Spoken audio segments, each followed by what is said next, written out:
I think this is the third time that I'm talking about this, but Spider-Man, the new animated series, Spider-Man, the MTV show, that's kind of how the fans refer to it, just Spider-Man MTV. This TV show is a show that I talk about like once every 5 or 6 months just because it is so lit and awesome. And I wish we had more Spider Man content nowadays that was like this. The show is 22 years old. It still holds up great. Even visually, if you ask me, visually it looks a little dated, but it still runs really well. The animation, it's pretty cool.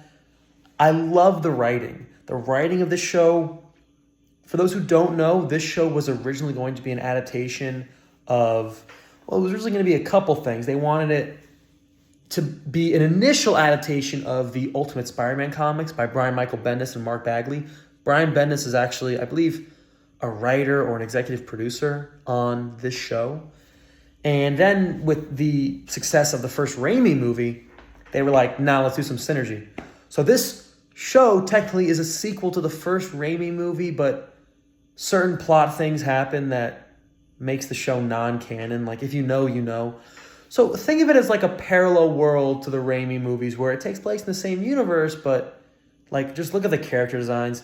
Every character looks pretty much nothing like how they looked in the Raimi movies. And I don't care. It's like a backdrop. You know what I mean? I view this as being like the Raimi universe is here and the MTV show is like right here. You know, they're right next to each other.